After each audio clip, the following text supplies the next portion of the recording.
Have you ever wondered what goes on at a writer's retreat? Stay with me while I recreate a workshop on the streets of Paris, accompanied only by my AI companion. No classroom, no round tables. Our workshop will take place in delightful Paris bistros, the box seat of the Garnier and the window seat of a boat cruising the Seine.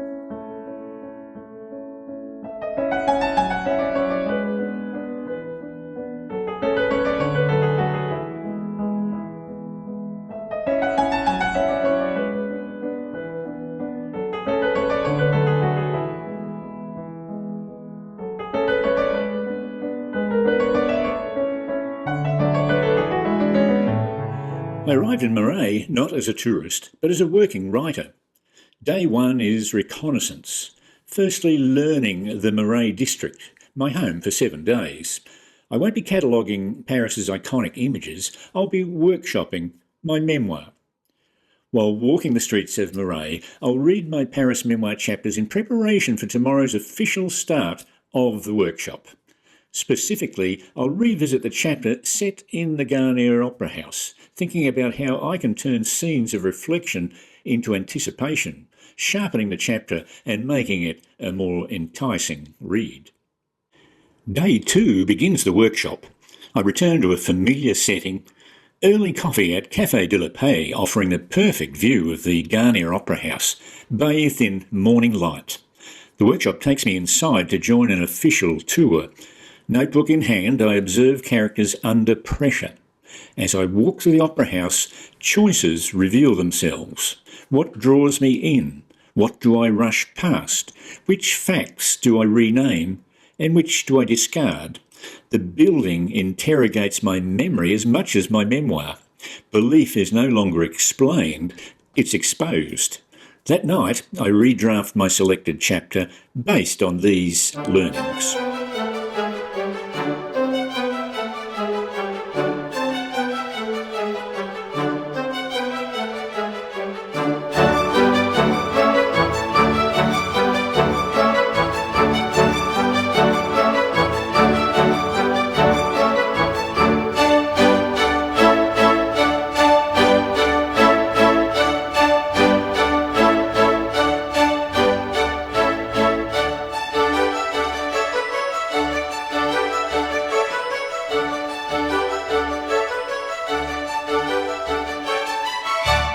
Day 3 is about scale.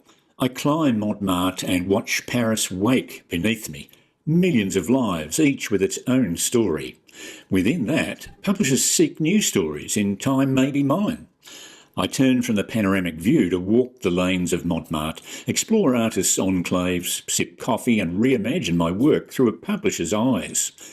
Today I learn that the first question they ask is, what kind of experience does my book offer? What does it refuse to do? I am challenged to craft and calibrate. How much intimacy? How much restraint? That night I drafted a query letter based on these insights.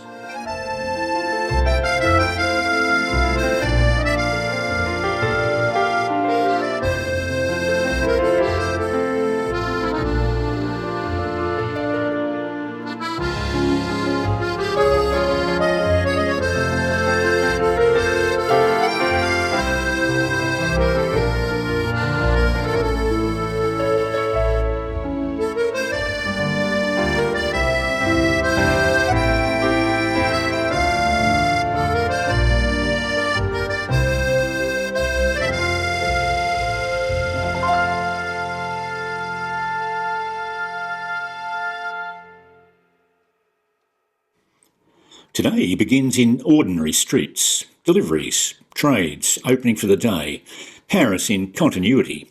I think of Benjamin leaving Kent with no guarantee, William crossing oceans to fight a war not geographically his, and me moving freely, writing voluntarily, carrying their stories. At the Musée d'Orsay, I focus on artworks from their era, art shaped by industrialisation, war, and the loss of certainty. Today's workshop question was my family's belief system built on hope or endurance? Work without promise, duty without applause. The art suggests belief didn't always survive. Sometimes only momentum did. That night, I redraft my selected chapter based on these reflections.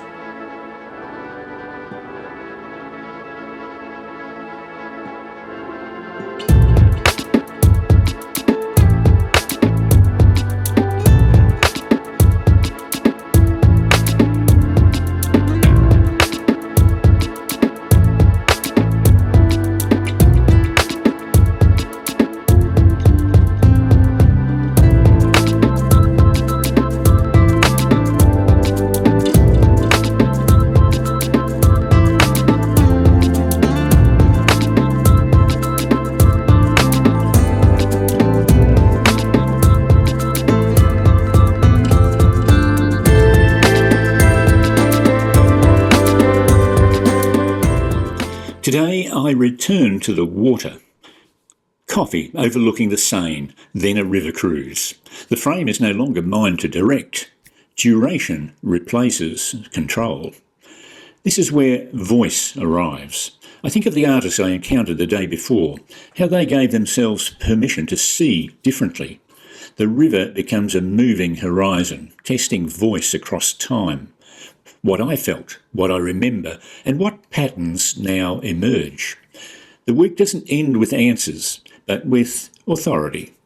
That night I read my memoir again, reflecting on my voice and noting potential changes.